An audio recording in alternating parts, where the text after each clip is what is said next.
a wire of resistance 12 ohm, okay, per meter. So for a meter it is 12 ohms, and it is bent to make a complete circle of radius 10 meter. So first thing we must do, how much length is used. So the length used is as same as circumference, so it is 2 pi r. So 2 into pi जो value है that is 3.14 into r की value है 10. So we'll get 20 into 3.14, or just we can write 20 into pi. Okay, this much it is in centimeter, clear. But we need in terms of meter, because 12 ohm is for a meter. So to convert it in meter, we can divide it by 100. So if we divide it by 100, it will become 20 by 100, that will be 5. So it will be pi by 5 in meter. So this is our length. So we can say the resistance will be pi by 5 into 12, because it is given for 1 meter the resistance is 12 ohm. So I can just write it 12 by 5 into pi. This much ohms is our resistance. Now we need to find the R equivalent about A and B. So what we will see, some part of current will move in this direction, some part will move in this direction. So it is very clear that this part and this part are in parallel. So suppose the resistance of this part is X and this part is X, then the R equivalent will be X by 2. So from here we can see R equivalent will be X by 2, because अगर same है और parallel में, then it is 1 by 2. Again, this X itself is a half of the length. So this X is L by 2, which means this X is R by 2. So I'll just write that this X itself is R by 2 by 2. So here we'll see it is R by 4.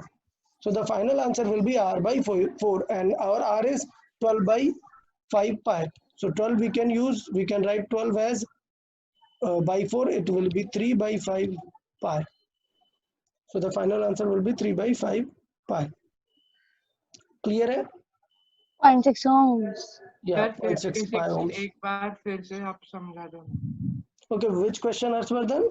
56. 56. Okay guys, let's see the 56 again. Okay, 56 है थोड़ा सा tricky है, थोड़ा सा भी हम feel करते हुए काम करेंगे. देखो, the point is we need to focus on this line first. The galvanometer shows no deflection. If there is no current in this one, if there is no current, that means from this battery there is no loss on this one. Okay, as I can see, this current is 0 from this battery. So I can say from this battery current is 0. इसका मतलब ये बेकार ही है, it is useless. इसका कुछ भी use नहीं है, क्योंकि इस बैटरी का जो करंट है वो तो जा ही नहीं रहा है इस आर पे. Okay, first thing is this one. Now the second thing, कि जो रजिस्टर है वो क्या क्या है, ये है 12 वोल्ट बैटरी, ये है 5 ओम और ये 100 ओम. तो बहुत ही क्लियर आ रहा है कि हम सबका करंट और पोटेंशियल निकाल सकते हैं. तो करंट कितना हो जाएगा, अब इस सर्किट का करंट तो 0 है, बट इस सर्किट में तो करंट जाएगा ना. So let's say this is I dash. So I dash will be there. It will be V by R equivalent. And R equivalent we can simply see it is 12 by 500 plus 100, it is 600. Now we need to calculate the potential of these 2 points. Focus. We'll calculate the potential across R. So across R it will be I into R. So the I is 12 by 600 into this R is 100. So we'll get 2 volt of potential of R. अब reason क्या हो सकता है कि एक battery से इसमें current क्यों नहीं जा रही है. रीजन हो सकता है कि मे बी ये बैटरी एक ऐसे ऑब्जेक्ट से कनेक्टेड है जिसका वोल्टेज ऑलरेडी 2 वोल्ट है. अगर इसका किसी और रीजन से ऑलरेडी 2 वोल्ट है और ये बैटरी भी 2 वोल्ट है, देन कोई भी करंट नहीं जाएगा ना, बिकॉज क्या हो जाएगा, पोटेंशियल सेम हो जाएगा. तो इसका मतलब ये है कि सिंपली ये रजिस्टर एक बैटरी टाइप बन गया, मिनी बैटरी, जो कि 2 वोल्ट है वोल्टेज. तो दोनों का 2 वोल्ट कैंसिल आउट टाइप हो जाएगा. सो इससे क्लियर होता है कि वीबी का जो पोटेंशियल है वो किसके जैसा होना चाहिए, वी आर के जैसा होना चाहिए, that is 2 volt. Okay sir, इसके जैसे एक पहला वाला था. हाँ, इसके जैसे एक पहला वाला था. Okay, let me check that one again. इसके जैसे Sir, there was one more question. Yeah, in the same pattern I remember that, I guess. Yeah, this 56 is it is. तो देखिए क्वेश्चन देखिए 56 में क्या पार्ट था, the deflection of galvanometer again the line is galvanometer deflection is 0 but this time the battery was given 2 volt. So I can simply से कि ये resistor का जो वोल्टेज है वो कितना होगा, 2 वोल्टेज होगा इस वायर के अक्रॉस 2 वोल्ट होगा। क्यों? क्योंकि इस वायर में करंट क्या है, 0। दैट मीन्स जो बैटरी का पोटेंशियल है वही पोटेंशियल इस वायर का भी हो गया होगा, इसलिए करंट जाना बंद हो गया है वहां पर। तो ये कंफर्म हो गया कि 2 वोल्ट है। अभी हमें पता है कि 12 वोल्ट में से 2 वोल्ट इस रजिस्टर ने ले लिया, तो बाकी इस 500 के पास कितना बचा, 10 वोल्ट बचा। तो current in this circuit, suppose ये हमने आई डैश एज्यूम की होती, सपोज ये करंट हमने एज्यूम की है I dash, okay, then I can say I dash will be V by R। और ये रजिस्टर कितना वोल्टेज रिमेनिंग हुआ, 12 माइनस 2 वोल्ट अपॉन 500। सो बचा कितना, 10 वोल्ट डिवाइडेड बाई 500। तो इस तरीके से हम निकाल सकते थे कि ये हो गई हमारी करंट 1/50। और हमें पोटेंशियल चाहिए, हमें क्या चाहिए था, रेजिस्टेंस चाहिए था, R चाहिए था। So we know the current, we know the potential, it is 2 volt, we can find the R। So R will be V by I। So V we know it is 2 volt and the current is 1/50. So the answer will be 100 ohm. Okay, so this pattern is very easy as compared to the previous one I solved. Okay, in the previous one I tried to find the current in terms of unknown value, that's why it was a bit difficult. But if you use this method, because the same 2 volt is consumed by this R, that means for the 500 remaining voltage will be 10, because both are using the 12 volt of battery. Okay, any other till question number 56?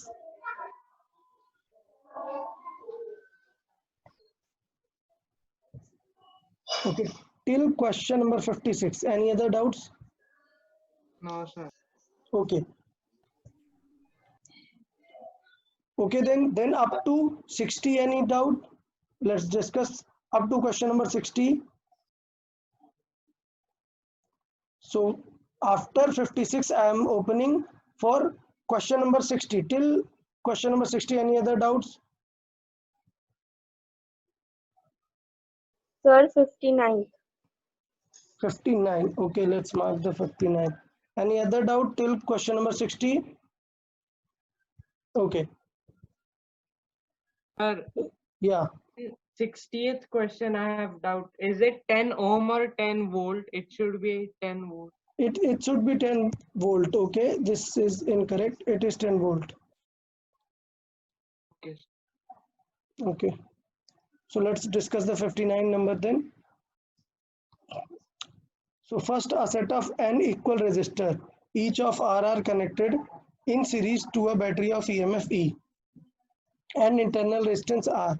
So battery का EMF and internal resistance क्या होता है कि let's say battery भी तो एक electrical appliance है, तो उसका खुद का सेल्फ रेजिस्टेंस भी तो हो सकता है ना, और उस सेल्फ रेजिस्टेंस को हम बोलते हैं इंटरनल रेजिस्टेंस। तो अगर हम एक्चुअल देखें तो बैटरी में रियल में इस तरीके की बैटरी हम रिप्रेजेंट करते हैं, एक सिंबल बैटरी का प्लस एक रेजिस्टर भी साथ में, वो उसका क्या है, उसका सेल्फ रेजिस्टर बन जाता है, हम उसे उसका सेल्फ रेजिस्टर बोलते हैं। अभी क्या है, n इक्वल रेजिस्टर है हमारे पास, तो यहाँ पे n R हो गया रेजिस्टेंस, क्लियर, प्लस बैटरी का इंटरनल रेजिस्टेंस भी है R, और बैटरी कुछ V वोल्ट की बैटरी है। यूजुअली पहले क्या होता था कि हमें बैटरी का इंटरनल रेजिस्टेंस नहीं दिया जाता, बोल देता था कि आइडियल बैटरी है टाइप में। ओके, तो अभी अगर हमें करंट चाहिए तभी फील करो कि एन आर ये है और एक आर एक्स्ट्रा आ गया ना हमारे पास, तो करंट कितनी हो जाएगी, V अपॉन आर में अब n+1 आर होगा हमारे पास, ये हो गई हमारी current. Now then the n resistor are connected in parallel with the same battery, it observed the current 10 times। तो नेक्स्ट टाइम अगर हम देखें तो नेक्स्ट टाइम ये बैटरी और रेजिस्टर तो रहेंगे ही रहेंगे, ये तो उसका इंटरनल है, ये रहेगा ही रहेगा, बट ये जो रेजिस्टर थे पैरेलल मतलब कितने हो जाएंगे, R/n टाइम्स। मैंने बताया अगर n रेजिस्टर पैरेलल में सो R/n टाइम्स, तो इसका मतलब अब जो करंट आने वाली है आई डैश वो आ जाएगी V अपॉन R/n प्लस एक और R जो हमने ऐड किया यहाँ पर, तो अगर हम इसे थोड़ा सा सॉल्व करें आई डैश को, सो क्वेश्चन में गिवन है as per the question that I dash is 10 times of I, ये क्वेश्चन में हमें गिवन है। तो अब हम इनकी वैल्यूज रख के चेक कर लेते हैं। आई डैश की वैल्यू क्या है, v बाई, अभी मैं इसे थोड़ा सॉल्व करूंगा, सो ये हो जाएगा r कॉमन आ जाएगा 1 by n plus one, done, is equal to यहाँ पे हो जाएगा v by n plus one into R. तो ये दोनों हमने वो किया इंटू 10 टाइम्स है ये। अगर यहाँ से देखें so v by R cancel out हो जाएगा, और इस चीज को हम अगर इन्वर्स कर दें, फ्लिप कर दें इजी सॉल्व करने के लिए, तो अगर फ्लिप करेंगे सो 1 बाई एन प्लस वन ऊपर आ जाएगा, और ये 10 नीचे आ जाएगा, n प्लस वन ऊपर आ जाएगा, n plus one by 10। Clear. अभी थोड़ा सा एलसीएम लेके इसे सॉल्व कर सकते हैं, काम बन जाएगा हमारा। सो एलसीएम लेके सॉल्व करेंगे, हो जाएगा 1 plus n by n is equal to n plus one by upon 10। सो बहुत ही सिंपल दिख रहा है कि ये 1 प्लस एन क्या हुआ, कैंसिल आउट हो गया, n की वैल्यू क्या आ जाएगी 10। सर हाँ बताएं। सर या सर वो कहाँ सॉल्व किया, वो दिखा नहीं। कहाँ सॉल्व किया मीन्स लाइक, आपने बोला ना एलसीएम लेके करेंगे, वो दिखाए नहीं कहाँ किया, नहीं कहाँ एलसीएम लिखा। लेके चलेगा, मैंने ये जस्ट डायरेक्ट किया, ये मैंने कितनी बार बताया ना ऐसा, ये चीज सपोज 2 प्लस 3 बाई 5 लिखा है, so how to solve this factor, multiply 2 with 5 and numerator पे ऐड कर दो, so it will be 10 plus 3 by 5। This is just a strategy to solve when a integer is added with a rational number. तो just क्या करते हैं, denominator का numerator में multiply करते हैं और न्यूमरेटर के साथ ऐड कर देते हैं। तो ये जस्ट एक मेथडोलॉजी है जो अभी हमने यहाँ पे किया हुआ है। सर 60 वाला भी एक डाउट। 60 या 61?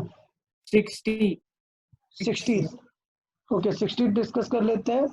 Suppose in the circuit volt meter records 5 volt, then what is the resistance of volt meter. तो एक बात है कि वोल्ट मीटर का भी कुछ रेजिस्टेंस भी होगा, बट हमें कंफर्म पता है कि रीडिंग कितनी है, 5 वोल्ट है। तो यार अब आप लोग को गेस करना शुरू करना पड़ेगा कि एज्यूम करो कि अगर ये वोल्ट मीटर 5 वोल्ट है, मतलब इसके अक्रॉस कितना वोल्ट होगा, ये भी 5 वोल्ट होगा। अगर इसके क्रॉस 5 वोल्ट है तो ये 50 वाले का भी कितना बचेगा, 10 वोल्ट है टोटल। सो टोटल हमें पता है, टोटल कितना है 10 वोल्ट, और 5 वोल्ट कंज्यूम हो चुका है। सो रिमेनिंग कितना होगा, अगर हम बताएं रिमेन होगा 10 माइनस 5, सो बचा कितना 5 वोल्ट रिमेन होगा। सो अब हमें इसका रेजिस्टेंस पता है, वोल्टेज पता है, सो सर्किट में हम करंट निकाल सकते हैं ना। मैंने बताया था कि यही दो चीजें हमें टारगेट करनी होती है कि आप इस 50 वाले में क्या निकाल सकते हैं। तो हम निकाल सकते हैं करंट। करंट क्या हो जाएगी, v that is 5 divided by r that is 50। सो कितना आ गया करंट, 1/10। क्लियर। अब सिमिलर जो करंट है वो फ्लो हो रही थी इस वायर पे, क्लियर, 5 वोल्ट वाले में और 100 वोल्ट वाले में। तो सिमिलर करंट होगी अगर सिमिलर करंट की बात करें हम, तो देखें कि इन दोनों का वोल्टेज भी बिल्कुल सेम आना चाहिए, तभी तो 5 वोल्ट इसमें जा रहा है। तो इसका मतलब resistance of 100 and resistance of volt metre, इनका जो आर इक्विवेलेंट आना चाहिए वो कितना आना चाहिए, 50 आना चाहिए। क्लियर। सो जो इनका आर इक्विवेलेंट आएगा वो क्या आना चाहिए, 50 आना चाहिए। तो इसका मतलब क्या है, दोनों 100 और 100 है, तभी आंसर कितना आ रहा है, 50 आ रहा है। तो इसका मतलब वोल्ट मीटर का रेजिस्टेंस कितना होगा, 100 होगा। तो ये काफी अच्छा क्वेश्चन हम कह सकते हैं, बहुत ही अच्छा क्वालिटी क्वेश्चन है। क्यों, क्योंकि हमने सारी चीजें ट्रिक की हैं यहाँ पर। हमने प्रॉपरली आई के बारे में एक्सपेक्ट किया और फिर गेस किया कि यार क्यों 50 ओम रेजिस्टेंस होगा, तो जब 100 वोल्ट कनेक्ट होगा तभी 50 रहेगा वहां पर। सर लेकिन जो उसका वोल्ट मीटर का रेजिस्टेंस होगा, हाँ, वो वोल्टेज में कम नहीं होगा, वोल्ट मीटर की रीडिंग में। वोल्ट मीटर की रीडिंग में कम होगा नहीं, वोल्ट मीटर को ऐसे नहीं करते हैं एक्चुअली। जब वोल्ट मीटर होता है आइडियल अगर है तो वो कोई भी करंट कंज्यूम नहीं करता है, बट अगर नॉन आइडियल है तो यहाँ से करंट दो पार्ट में जाती है, एक यहाँ पर और एक यहाँ पर।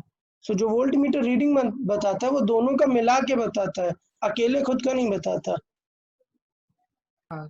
तो इसका मतलब ये पूरे इन दोनों के आर इक्विवेलेंट का पोटेंशियल बताएगा आपको, ठीक है। सर हाँ जो वोल्ट मीटर है और जो 100 ओम का रेजिस्टर है उनका हाँ। आर इक्विवेलेंट 50 के सॉरी लास्ट आपका सुन नहीं पाए अमित राज। सर जो वोल्ट मीटर है और जो 100 ओम का रेजिस्टर है उनका आर इक्विवेलेंट 50 कैसे आया? बस दोनों 150 आया, ये हमने गेस किया, हमने सॉल्व किया कि अगर ये 50 ओम का रेजिस्टर 5 वोल्ट कंज्यूम कर रहा है तो ये वाला 5 वोल्ट कब कंज्यूम करेगा, जब इसका भी रेजिस्टर कितना होगा 50 वोल्ट होगा। तो 50 volt is by logic only, okay. And from that logic we can say that volt meter का भी 100 होना चाहिए, then only by parallel they will become 80, okay. Okay, so from 61 to 65. Sir, 64 or 65. 64 and 65. Let's see 64 and Sir, 65. 63B. 63 also. Let's add the 63 also. Okay, चलो discuss करते हैं. Let's see. A uniform conductor of R cut into 20 equal pieces. Half of them are joined in series and remaining half of them are connected in parallel. तो देखिए यार, अगर एक resistor R है, हमें पता है that R is proportional to length only, okay? तो इसका मतलब ये है कि जब हम कट करेंगे उन्हें तो कम होते जाएंगे। 20 पीसेस की है तो ईच पीस का कितना हो जाएगा, each will have R/20, clear. अब क्वेश्चन बोल रहा है half of them are added in series, तो सपोज हमारे पास 20 थे और 20 में से 10 हमने सीरीज और 10 पैरेलल में किए हैं, 10 सीरीज एंड 10 पैरेलल। तो ये जो सीरीज है इनका कितना हो जाएगा 10 times of each, 10 times of each, तो इनका हो जाएगा 10 टाइम्स ऑफ ईच कितना है R/20, क्लियर। जबकि यहाँ पे क्या होगा ईच डिवाइडेड बाय 10, क्योंकि अगर पैरेलल में लगाते हैं तो R/n हो जाता है, तो ऐसे लिखना बेटर रहेगा, मैं लिखूंगा n times of R dash और ये हो जाएगा R dash R by, dash by n. सो ये हो जाएगा 10 into R dash is our R/20 और ये हो जाएगा हमारा R/20 divided by 10, so it is more divided by 10, so this will become R/100, sorry 200, sir. R/100 and this will R by be 2. R/10. अभी क्या 2, दिखा, sir. yeah sorry R/2. So if the two combination are joined in series the effective resistance is, तो अब इन दोनों को series में add किया, that means इनको ऐड कर लेंगे, so if we add these two values, these two, so we'll get 200, 101 R by 2. so it will be 101 by 200, okay। तो इस तरीके से कर सकते हैं हम। अभी भी कोई डाउट, क्लियर है 63? हाँ sir. Okay, let's see 64.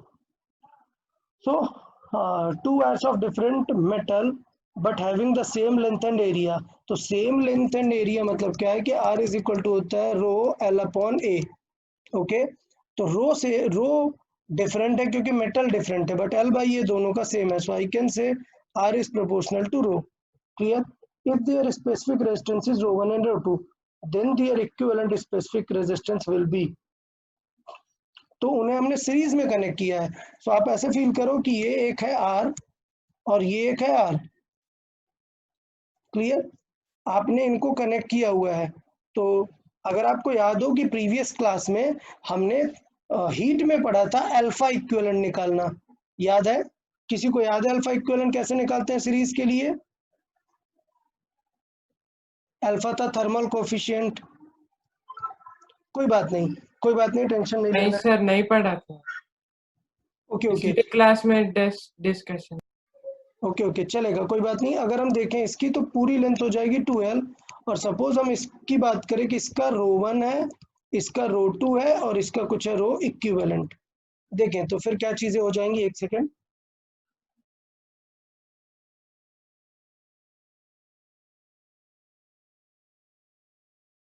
Sir row equivalent actually होता क्या है?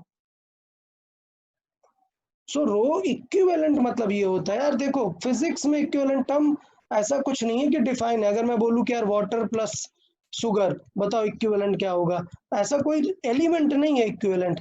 इक्विवेलेंट एक रिप्रेजेंटेशन है, मतलब सपोज आप 5 स्टूडेंट्स हो और आप एक वर्कशीट 1 डे में कंप्लीट करते हो, 5 स्टूडेंट्स मिलके, मींस 10 क्वेश्चन ईच, और सपोज एक स्टूडेंट है जो सिंगल अकेले 1 डे में कंप्लीट कर देता है वो प्रैक्टिस शीट, तो in terms of practice sheet solving this 1 student is equivalent to 5 student. Okay, तो इक्विवेलेंट कभी कोई नई चीज नहीं है कि इक्विवेलेंट स्पेसिफिक रेजिस्टेंस क्या है। इट इज सिंपल कि when you want to connect two resistor, instead of 2 you can connect 1 resistor of this same rho equivalent. Okay, तो इसका सिंपल मीनिंग ये, मैं अभी ये हटा रहा हूं, इसका सिंपल मीनिंग ये है कि instead of using 2 resistor you can use 1 single resistor of length 2L and resistivity or specific resistance as equivalent. This is just the meaning of equivalent कि आपको 2 यूज करना है, आप 2 के जगह इस मटेरियल का एक अकेला यूज कर लो। यहाँ पे हमने 2 डिफरेंट मटेरियल के यूज किए ना, सो इक्विवेलेंट का सिर्फ इतना ही मीनिंग होता है फिजिक्स में, कभी भी यूज हो यही मीनिंग होता है। तो सॉल्व कर लेते हैं। आर इक्विवेलेंट कितना आ जाएगा, R1 प्लस R2। अभी R का फॉर्मूला क्या है, rho, so rho equivalent L equivalent A equivalent is equal to rho 1 L1 A1 plus rho 2 L2 A2। अभी क्लियर है L सबको? by common. तो अगर हम देखें सो रो इक्विवेलेंट, यहाँ पे L इक्विवेलेंट कितनी है, 2L, पूरा हमें सिमिलर बनाना होता है 2L, but area because series में कनेक्टेड है तो एरिया तो वही रहेगा, इज इक्वल टू यहाँ पे होगा rho 1 L by A plus यहाँ पर होगा rho 2 L by A. So if I take common L by A, so L by A will cancel out, here it will be 2 rho equivalent is equal to rho 1 plus rho 2। So it is very simple, rho equivalent will be rho 1 plus rho 2 by 2। Yeah. Does someone has any doubt? No, sir. Okay. No, Right. sir. It should be very clear now. तो अभी आप लोग मेरे लिए ये solve करके बताएं कि अगर पैरेलल में करेंगे तो कैसे करेंगे, जल्दी से सॉल्व करें। 65 I need you to solve and then answer, और मैं एक्सप्लेनेशन भी पूछूंगा आप लोगों से, तो थोड़ा सा ध्यान देना। 65 when they are connected in parallel।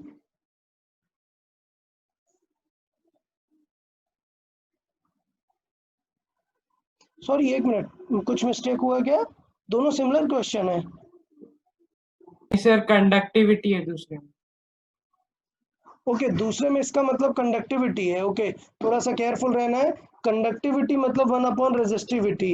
Okay, तो इसका मतलब दूसरा सॉल्व करने की जरूरत नहीं है। ओके, रुको, दूसरा सॉल्व करने के लिए जरूरत नहीं है। When conductivity is given, remember when conductivity is given, तो क्या कर सकते हैं, it is 1 by opposite of this, so we can write 1 by sigma equivalent is equal to 1 by sigma equivalent, this symbol is called sigma, so 1 by sigma 2।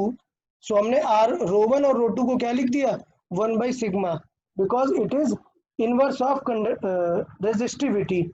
So conductivity था इसलिए हमने 1 upon लिख दिया, और ये डिवाइड बाई 2 है, सो 2 will be multiplied, it will be 2 by sigma equivalent 2 is equal to sigma 1 1 by sigma 2 sigma by 1 plus sigma 1 by 2. sigma 2. So we can just see the option, I guess then the option C will match. D. Yeah, D will match. Okay, तो ये clear है। अभी I need you to solve the same question when both the resistor are connected in parallel. Okay, अभी सब लोग solve करके दिखाएं। What if the resistor are connected in parallel? What will be the alpha equivalent? Suppose this resistor is rho 1, this resistor is row 2. Clear? And now we need to convert it into a single resistor with how much equivalent? Row equivalent. अभी solve करके बताएं how much row equivalent will be.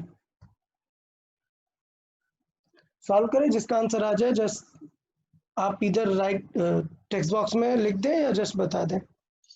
Sir, या Niral, sir length और area same है ना? Length of area ये दोनों rods का सेम है, इक्विवेलेंट का आपको खुद गेस करना होता है। हाँ सर। सो ये L बोथ का सेम है and both are having same cross section area. Okay sir. First, when they will be connected in parallel, what you will observe, their L equivalent is L. This is an observation when you will be connecting these in parallel. So it's like sticking them in parallel. So it will feel like this.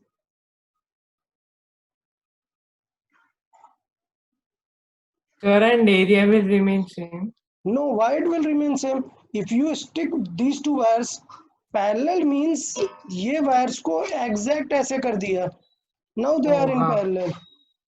So this area should be, that's why I created a dot here na, in between. This A equivalent will be 2 times.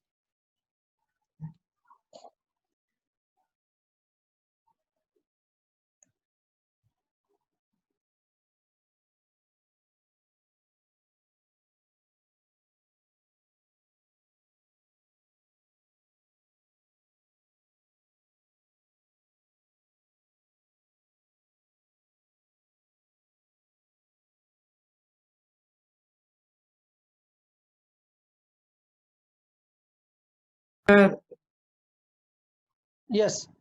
sir, can I tell answer? Hmm. Rho equivalent.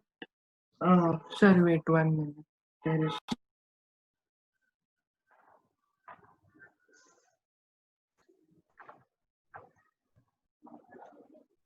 Sir, 2 rho 1 rho 2 by rho 1 plus rho 2. Means the similar. No. Okay. It's like the opposite part, parallel part. Okay.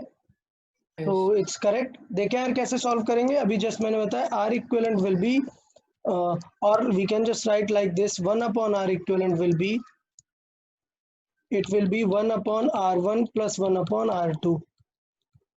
So like this we can solve. तो अगर हम इसे बात करें अगर, so क्या हो जाएगा, R equivalent होगा. सर वो डायरेक्ट फॉर्मूला यूज कर सकते हैं ना, R1 R2 by R1. Yeah, we can use that also, but it's better. You'll be able to cancel out, visualize very clear from here.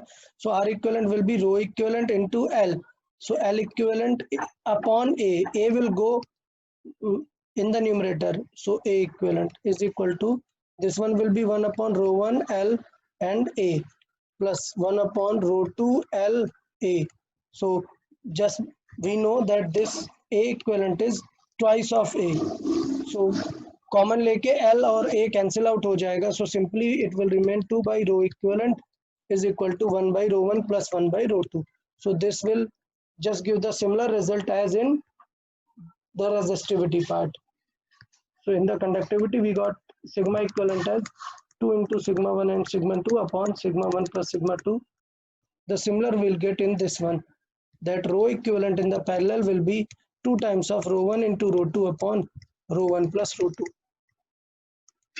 2. So will we get conductivity equivalent as sigma 1 plus Sigma 1 2 plus by sigma 2? 2, yes. Okay. Okay, Sir, yeah. sir, conductivity equivalent is for when the resistors or wires are connected in series, right? Yeah, actually the resistors and resistivity and conductivity are just inverse property. So Yeah. if you are solving like alpha equivalent, so like I said, in series what result we got, that rho equivalent is rho 1 plus rho 2 by 2. Okay, and in parallel we got this rho equivalent as 2 rho 1 rho 2 upon rho 1 plus rho 2, like that we got. So the just inverse relation comes in sigma. So if we are solving for the sigma equivalent, then it will be 2 sigma 1 sigma 2 upon sigma 1 plus sigma 2, and in this particular case it will be sigma 1 plus sigma 2 by 2. Okay. Yes. Okay, let's see next then. So from 66 to 70, any doubt?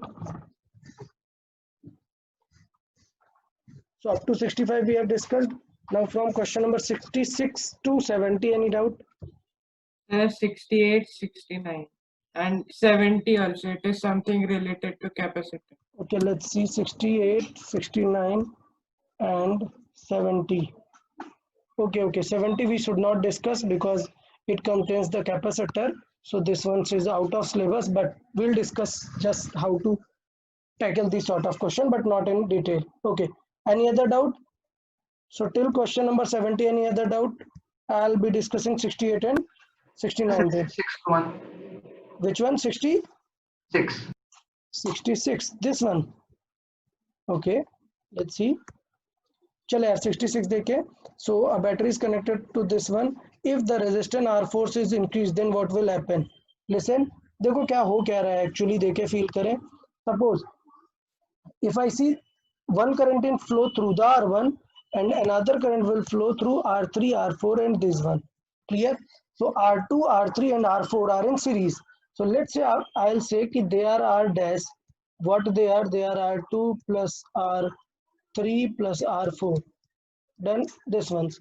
Then as I know this is R1. Okay, एक R1 है. अब हमें चाहिए क्या कि current कितनी आ रही है या चीजें कैसे डिफर कर रही हैं, वो हमें यहाँ पर देखना है. तो आप सारे ऑप्शंस देखो कि करंट डिक्रीज हो रही है पूछ रहा है, और फिर पूछ रहा है पोटेंशियल डिफरेंस चेंज हो रहा है या नहीं हो रहा है. Clear? So as you know, if current changes then V is equal to IR. If current changes, V will also change. So that means we need to find the new current. Okay. अब new current देखो क्या होता है, current होगा V by R equivalent. अब problem बताओ कि suppose R1 and R dash है. If I am increasing the R4, so R dash will increase. Sure. So I write if R4 को इंक्रीज करेंगे then what will happen, R dash will increase.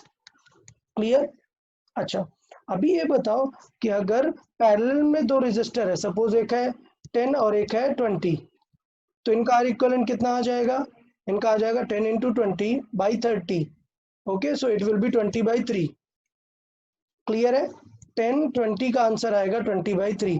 Suppose I increase some of the resistor, like instead of this 10 I will make it 20, तब answer क्या आ जाएगा 10. Clear? Which means अगर हम एक resistor बढ़ाएंगे वैल्यू, तो आर इक्विवेलेंट की वैल्यू भी क्या होगी, इंक्रीज होगी. Clear? So it means if R4 is increasing, then R dash will increase, then R equivalent will also increase, and if R equivalent is increasing, current will decrease. So the current will now decrease. तो one thing is clear कि circuit में क्या है, current कम हो गया है. Done? इतना समझ में आया? इसमें किसी को भी डाउट है? क्लियर? पक्का? किसका क्वेश्चन था ये, किसने पूछा हुआ था डाउट? ओके, अमित राज. या ओके, हाँ बोले सर. लेकिन और एक कहना है, क्योंकि अगर रेजिस्टेंस इंक्रीज हुआ तो फिर पोटेंशियल भी ज्यादा बढ़ेगा ना, पोटेंशियल डिफरेंस.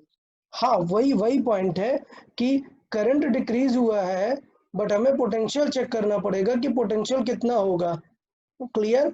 सो पोटेंशियल के लिए हमें ये देखना पड़ेगा कि फाइनली चेक करना पड़ेगा कि दोनों में कितना इंक्रीज हुआ और कितना डिक्रीज हुआ. क्लियर? बिकॉज आई तो डिक्रीज हो गया है, आर इंक्रीज हो रहा है, तो ओवरऑल तो फिर हमें चेक करना पड़ेगा ना कि कितने चेंजेस आ रहे हैं. डन? तो हमें ये क्लियर हो गया कि आई डिक्रीज हो गया है, इसका मतलब ये होगा कि सर्किट का आई तो कम हो जाने वाला है. बट क्वेश्चन में देखें, the current through R1 decreases. Option A दिया हुआ है कि R1 से जाने वाला करंट डिक्रीज होगा या नहीं. तो पहली बात तो क्वेश्चन नंबर 1, बैटरी से जाने वाला करंट डिक्रीज होगा. डन? बैटरी से जाने वाला करंट डिक्रीज होगा, ये कंफर्म है. बट अगर आप ये रेजिस्टर इंक्रीज करते हो तो ये रिलेटिवली R1 तो कम हो जाएगा ना. सो इसका मतलब R1 रेजिस्टर कम हो गया, मतलब करंट उससे क्या होगी, ज्यादा जाने लगेगी. तो ऑल्दो करंट आपकी टोटल कम हो गई, सपोज पहले थी 10 और जा रही थी कुछ ऐसे, सपोज इसमें जा रही थी 5 और इसमें जा रही थी 5. डन? अभी हुआ ये कि ये करंट हो गई 10 की जगह 8, करंट हो गई 10 की जगह 8. बट क्यों हुआ? क्योंकि हमने R4 बढ़ा दिया, रेजिस्टर बढ़ा दिया. तो अगर हमने रेजिस्टेंस बढ़ा दिया तो इस सर्किट में भी तो करंट कम जाएगी ना. दैट मीन्स इस सर्किट में भी 5 की जगह कम जाएगी, और वो इस रेशियो में जाएगी कि R1 पे अभी भी मेंटेन रहने वाला है 4। तो इससे ये कंफर्म हो गया कि करंट जितने अमाउंट में कम होती है वो अमाउंट रेजिस्टेंस के रिस्पेक्ट में काफी कम होता है। तो इसका मतलब ये हो जाएगा कि करंट अमाउंट कम हो रहा है, रेजिस्टर ज्यादा अमाउंट में बढ़ रहा है। So overall we can see कि R1 R2 R3 R4 ये सब क्या होंगे, इनके पोटेंशियल डिफरेंस बढ़ जाएंगे। ओके सर हाँ सर क्या हम ऐसा डायरेक्ट लॉजिक लगा सकते हैं कि R4 तो बढ़ गया तो फिर करंट वहां से कम जाएगी और R4 R1 से डिक्रीज नहीं होके इंक्रीज हो सकती है, नहीं, या फिर इंक्रीज सेम रहेगी? सिमिलर रहेगी वो वैल्यू, उसमें चेंज नहीं होगा, कुछ भी डिक्रीज नहीं होगा, क्योंकि ओवरऑल रेजिस्टर कम हो रहा है ना। सो इंक्रीज ही होगी, डिक्रीज नहीं हो सकती। इट इज रिलेटिवली, देखो ये ऐसा सर फीलिंग V है is equal to I R, V और या R कांस्टेंट रह रहे हैं, तो हाँ I कांस्टेंट है। वही सपोज रजिस्टर 10 है और एक है 5। अभी हमें पता है कि 10 वाले को आपने 15 कर दिया। सो जब ये रजिस्टर बढ़ गया है तो रिलेटिवली तो ये और कम हो गया है ना। इट इज लाइक रिलेटिव कि पहले हाफ था 1/3 हो गया। सो रिलेटिवली अगर रजिस्टर कम हो गया तो करंट रिलेटिवली ज्यादा हो जाएगी ना। सो R1 में जाने वाली करंट रिलेटिवली ज्यादा हो जाती है। Okay let's C next. Yes, sir. 68 देखे, इसमें है a ring is made of a wire having a resistance this 12. Find the points A and B shown in the figure. Current carrying conductor should be connected so that the resistance of R will be this. So हमें पता है यार, देखो हमें पता है resistance is proportional to length. Okay अब दोनों को एज्यूम करो, सपोज ये है L1 और ये है L2, दोनों रेजिस्टर किसमें है, पैरेलल में है ना। तो इसका मतलब क्या होगा, L1 L2 upon Into L1 by plus L1 L2, plus L1. ये हमारा R इक्विवेलेंट जैसा मैच करेगा। तो ये कितना आ जाएगा 8/3। But we know what is already given that L1 plus L2 अगर डायरेक्ट ऐड करता तो आंसर कितना आता, R0 जितना आता, मतलब कितना आता 12। So by that if I use ये 12, so I'll get L1 into L2 will be this divided by 12 is equal to 8/3. So it will be 32. So L1 into L2 will be 32. L1 into L2 पता है, L1 plus L2 पता है, दोनों को फिर ratio हम find कर सकते हैं। ओके दो इक्वेशन पता है, दो अननोन है, सॉल्व कर सकते हैं। यानी जो 8/3 दिया था वो A और B के बीच में हाँ जो यही दिया है ना क्वेश्चन में, ये दिया है so that the resistance R of the sub circuit given these points is equal to this. So A and B के क्रॉस जो आंसर आ रहा है वो इतना हो जाएगा। ओके तो जस्ट फील कर लो कि which point will give you value of 12 by adding and by multiplying will give 32.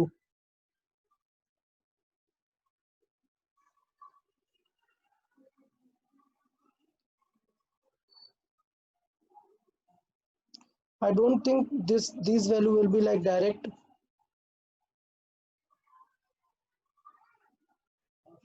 तो रेशियो आपको गेस करना पड़ेगा। 5/8 हो नहीं सकता, 3/8 हो नहीं, 1/2 1/2, एक मिनट, 1/2 दैट मीन्स वैल्यू हम 8 क्या, 4s are 32 and 8 plus okay 4. good 8 and 4 are good. So 8 and 4 are the best combination, 8 and 4. So if we add 8 and 4 we'll get 12 and we'll multiply we'll get 34. So 8/4 these ratio will be 1/2. Okay now 69 number. Okay this one is also a bit out of the range because it is asking for an infinite series. Clear? This is infinite series, sir. Infinite series. Do you know the sum of infinite series? No. Okay, so let's see. I don't think this question is like that important because ये थोड़ा सा out of range हो गया। हमें infinite series का summation पता होना चाहिए। So I'll give an example like this. Suppose the first term is A, okay, and what is a infinite series?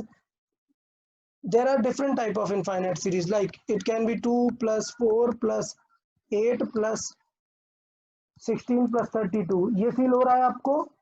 ये सीरीज बताओ बार बार क्या मल्टीप्लाई हो रहा है? 2 ज्योमेट्रिक प्रोग्रेशन। 2 मल्टीप्लाई हो सकता है।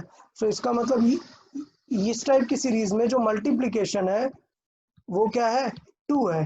क्लियर? तो मल्टीप्लिकेशन को रिप्रेजेंट करते हैं आर से। अगर मल्टीप्लिकेशन 1 से ज्यादा है तो देखो ये नंबर बड़ा होता जाएगा ना, so at the end till infinity summation क्या आएगा? इनफाइनाइट ही आएगा। क्लियर? मतलब सॉल्व करना बेकार है।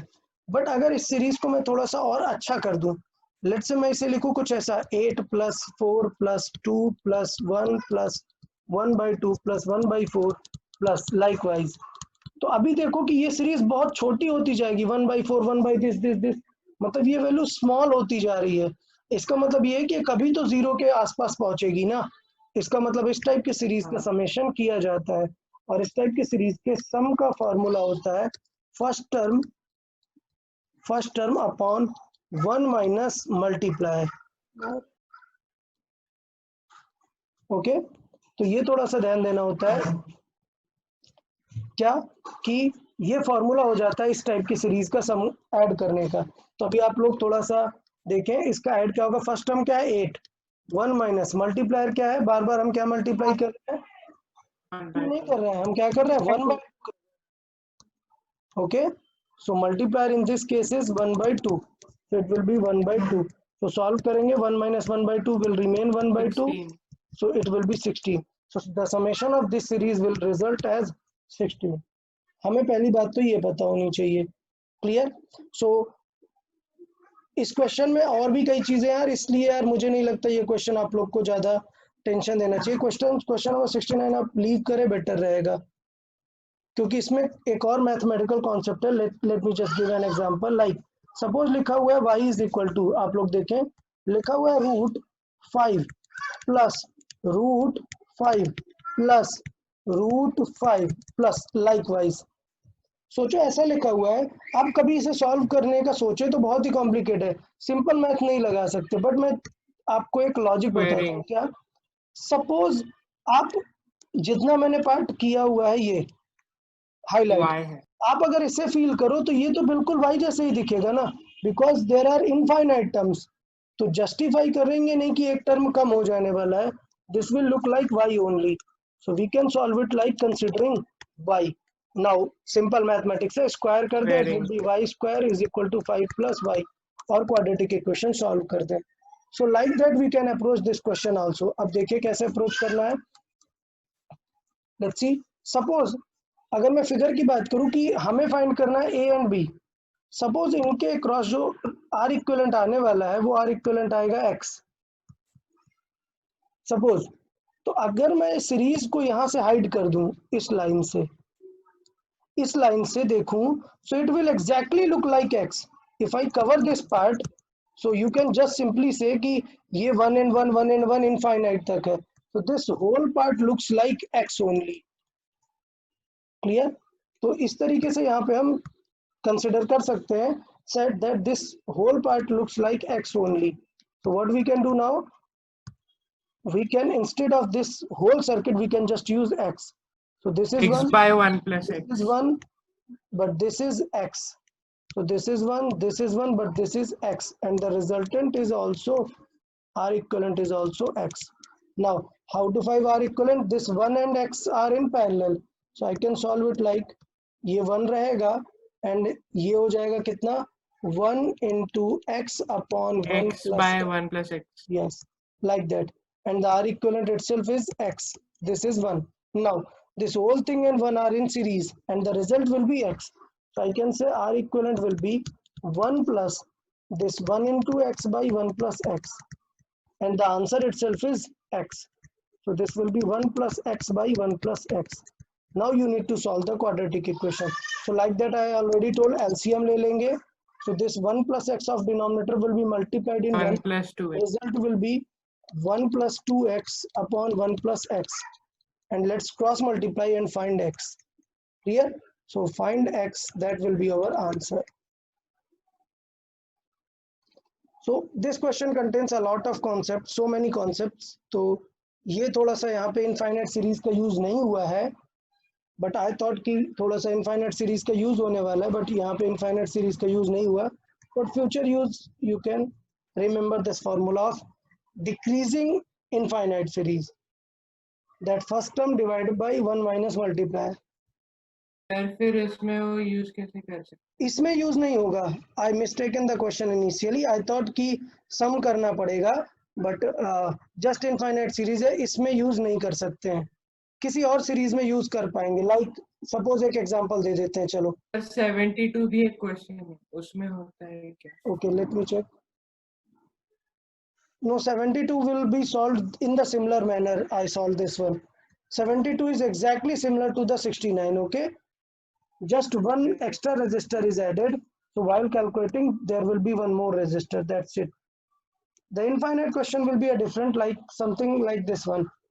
Let's see, suppose there is this resistance and then there are in parallel this one, in parallel this one, like this if this ladder goes, but the values are not same, so you cannot predict this value. Suppose this one is 1, but this one is 1 by 2, this one is 1 by 4.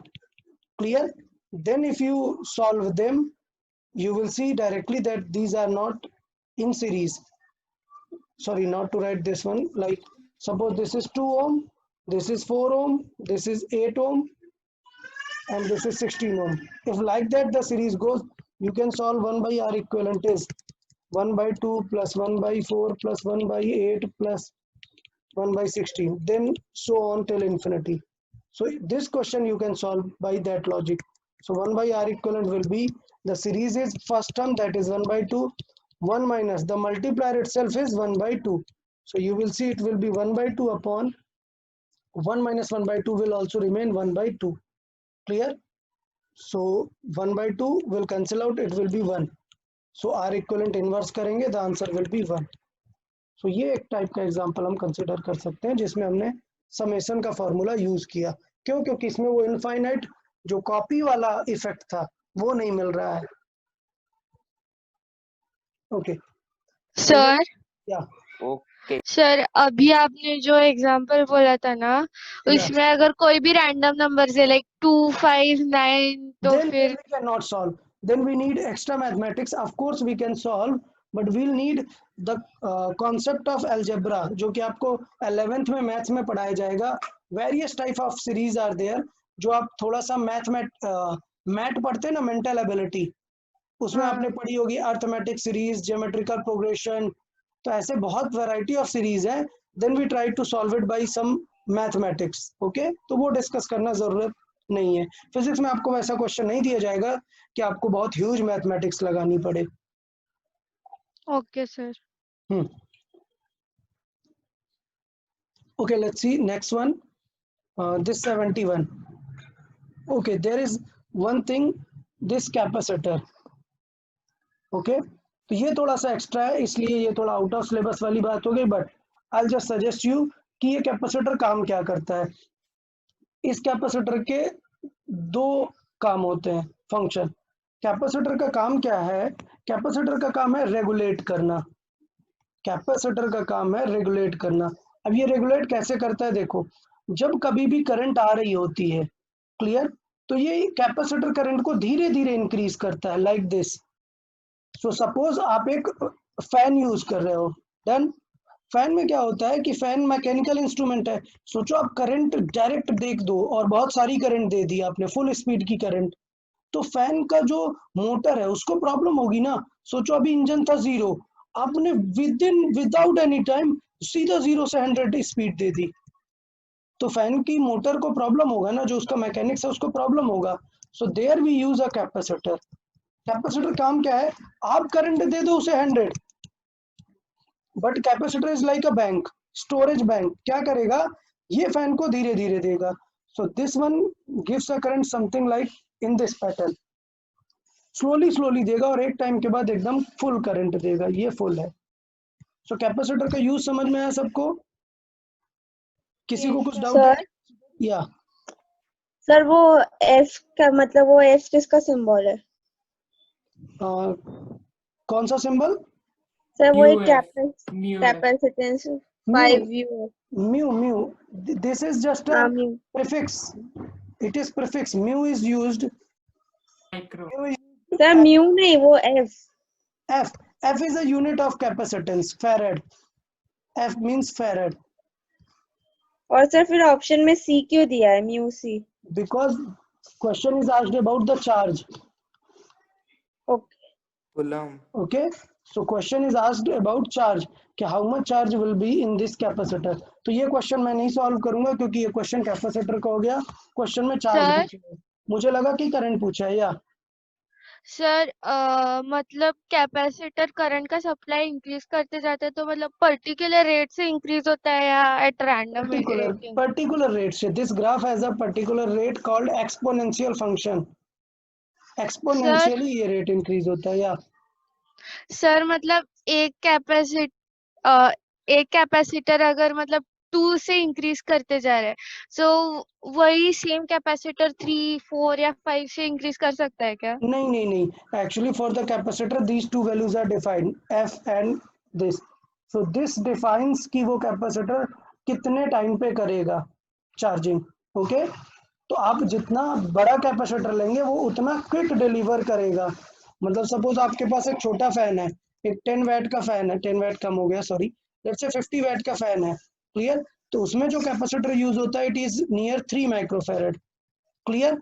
But अगर आप cooler वगैरह देखे जो ये cooler होते हैं summer cooler, उनका जो मोटर होता है वो नियरली 300-400 वैट का होता है. क्लियर. उसमें जो कैपेसिटर होता है 10 माइक्रोफैरड. अब आप सोचो ये कैपेसिटर आप यहाँ लगा दो तो इनडायरेक्टली तो इसने फैन को ज्यादा प्रेशर दे देगा ना, क्योंकि ये बहुत जल्दी डिलीवर कर देगा करंट. समझ आया. अगर आपने ये 3 कैपेसिटर कूलर में लगा दिए जो कि 400 वोल्ट का है तो ये बहुत धीरे धीरे उसको करंट देगा, मतलब बहुत स्लो स्टार्ट होगा. आपने स्विच ऑन किया, पता चला 20 सेकंड के बाद जाके कूलर ने फुल स्पीड गेन की. ओके. सर या सर कैपेसिटर मतलब जस्ट लाइक वेरिएबल रेजिस्टेंस होता है वैसे वेरिएबल कैपेसिटर हो सकता है क्या? जैसे रियोस्टेट होता है वैसे वेरिएबल कैपेसिटर हो सकता है क्या? तो एक्चुअली कैपेसिटर वेरिएबल नहीं होता. कैपेसिटर बहुत ज्यादा ज्योमेट्री पे डिपेंड करता है. अभी रेजिस्टर क्या है, ज्योमेट्री के साथ साथ लेंथ पे डिपेंड करता है इस तरीके की. क्लियर. तो जो कैपेसिटर होता है वो डिपेंड करता है अपने प्लेट्स के बीच की डिस्टेंस पे. ठीक है. तो यूजुअली मैंने ऐसा कोई कैपेसिटर अभी देखा नहीं है या ऐसी कोई डिवाइस देखी नहीं है जो यूज की जा सके, but of course there is a possibility. अगर आप ये कैपेसिटर का प्लेट्स बढ़ाते जाएंगे so of course capacitance will increase. तो of course there is a possibility, but ऐसा कुछ हम लैब में यूज नहीं करते हैं वेरिएबल कैपेसिटेंस. या कुछ है वेरिएबल रेजिस्टर यूज कर सकते हैं. हाँ, rheostat is a variable resistor ना, रियोस्टेट जो बताया था एक. ओके. सो रियोस्टेट में ऐसा सिंबल होता है, ऐसा सेटअप होता है, ये स्टैंड होता है, यहाँ पे एक करंट सोर्स होता है, यहाँ पे एक करंट सोर्स होता है और यहाँ पे एक नॉब लगा होता है जिसमें एक और करंट आउटपुट देते हैं. तो सपोज आपने वायर यहाँ पर और इस नॉब से कनेक्ट की तो क्या होगा, current will move only through this and this will come out with this point. So the only length used is up to this point. That means length is less, so resistance will be less. Maximum range fix होगी up to this point, this will be the maximum range. तो rheostat की range कुछ ऐसी रहती है like 100 ओम से 500 ओम तक. इस तरीके से आप कर सकते हैं. ओके. एक्चुअली 0 to 500 ऐसे टाइप की रहती है. हाँ कुछ है सर अभी कैपेसिटर करंट स्लोली सप्लाई करते जाता है तो सिमिलरली हम रियोस्टेट के साथ भी कर सकते हैं ना, लाइक रेजिस्टेंस एडजस्ट करके करंट कम से चेंज कर ज्यादा. सकते हैं. या रियोस्टेट का काम ही वही है. सपोज आप गैल्वेनोमीटर या मीटर से करंट चेक करते जाओ, उसके बाद चेंज कर दो. आप रेजिस्टेंस चेंज करते जाओगे, आर बढ़ाते जाओगे तो करंट डिक्रीज होती जाएगी. सर कैपेसिटर का मटेरियल क्या होता है? कैपेसिटर का मटेरियल फ्री मेटल्स होती हैं, मेटल प्लेट्स होती हैं एक्चुअली. सो एक मेटल प्लेट होती हैं लाइक जो अभी हम फैन वगैरह में कैपेसिटर यूज होता है वो सिलेंड्रिकल होता है. सो एक मेटल का सिलेंडर टाइप होता है, अंदर इंसुलेटिंग मटेरियल भरा होता है. ओके. अब इसका मतलब ये नहीं कि आप लोग घर के फैन में से कैपेसिटर निकाल लो. ऐसा नहीं करके चेक करने लगना, ठीक है। बाय द वे कैपेसिटर उतना कॉस्टली नहीं होता है, ये 60 रुपीज़ का एक आता है नियरली, तो आप उसे तोड़ के चेक भी कर सकते हैं, बट बी केयरफुल, घर वाले आपको बहुत डांट लगा सकते हैं, ऐसा कुछ नहीं करना है। Okay, let's C from 71 to 75 now I won't be solving 72। Question number 69 की तरह ही 72 है इन अ सिमिलर पैटर्न, आप लोग ही सॉल्व करेंगे इसे। 71 to 75, any doubt? No, sir. Okay, then 75 to 80, Yes. 77, 78, 79. Given of this point. तो हमने रेजिस्टेंस का रिलेशन बताया था ना, how the resistance changes. So हमने क्या रिलेशन बताया था, that R is R naught 1 plus alpha delta T, याद है आप लोग को ये? ओके, तो अभी देखिए ये क्वेश्चन उसी लॉजिक पर बेस्ड है। कैसे? सपोज आर कितना है हमारा, आर है 5 ओम, तो हमें पता है 5 ओम, हमें 0 डिग्री पर पता है क्या? नहीं पता, that is R naught. Okay, 1 plus alpha is given some and delta t is 20 degrees Celsius, because first we will solve 0 to 20 because we do not know r0. Okay, so we need to solve for 0 to 20. So r naught will be how much? It will be 5 divided by 1 plus 20 alpha. This is our r naught. अभी मैंने alpha की value रखी नहीं है because बहुत ही छोटी value है, इसलिए हम बाद में रखेंगे। Now solve for our answer, suppose 0 to x, okay, 0 to x degree Celsius, so हमें वो x ही फाइंड करना है। तो देखिए क्या हो जाएगा, then it is r naught कितना हो गया, 14 हो गया है, is equal to, sorry r हो गया 14, r नॉट था 5 by 1 plus alpha into 20 alpha, ये हो गया है इनटू, अभी यहाँ पर हमने बात की कि ये जो सेकंड होगा वो क्या हो जाएगा, 1 प्लस अल्फा हमें पता है इंटू एक्स हमें फाइंड करना है। तो भाई solving it we can solve कि एक्स की वैल्यू क्या हो जाएगी।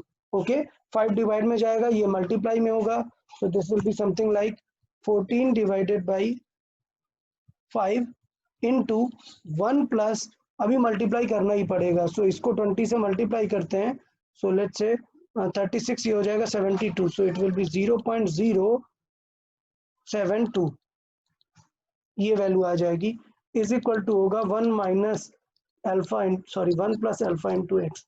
अभी इसे सॉल्व करेंगे, 1 को माइनस लेके आएंगे और फिर अल्फा को डिवाइड करके एक्स फाइंड कर सकते हैं। So by this we can solve x. ये तो हुआ जनरल मेथड, बिकॉज क्वेश्चन में थोड़ा सा एक फर्नेस वाली बात आ गई है, इसलिए हमें लगा कि फर्नेस का जो टेम्परेचर है वो काफी ज्यादा होगा, तो फर्नेस का जो टेम्परेचर है ऑप्शन से बहुत ही ज्यादा है। क्लियर? अगर टेम्परेचर ज्यादा नहीं होता, लेट्स से सारे आंसर्स क्या होते, 20, 30, 50 इस तरीके के टेम्परेचर रेंज के होते हैं, तो हम विदाउट आर नॉट फाइंड करके भी कर सकते थे। मतलब आप इस तरीके से डायरेक्ट भी कर सकते थे, that 14 is equal to x, जो हमें 14 is equal to 5 into 1 plus alpha into x, जो टेम्परेचर चेंज हुआ, और x क्या आएगा, 20 से डिफरेंस आएगा। सो अभी बहुत इजी होता है इसे सॉल्व करना। सो लेट्स से इसे सॉल्व करके अप्रोक्सीमेट आंसर निकाल लेते हैं कि यहाँ से अगर हम वैल्यू देखें तो क्या आ जाएगा, 14 is equal to 5, that means अगर डिफरेंस स्मॉल है तो हमें चेंज करने की जरूरत नहीं पड़ती कि हमें आर नॉट ही फाइंड करना है, हम किसी भी टेम्परेचर, दो टेम्परेचर के बीच में लगा सकते हैं ये। सो this will be 1 plus alpha into x, और यहाँ से सॉल्व करें, so it will be 14 by 5 minus 1 is equal to alpha into x.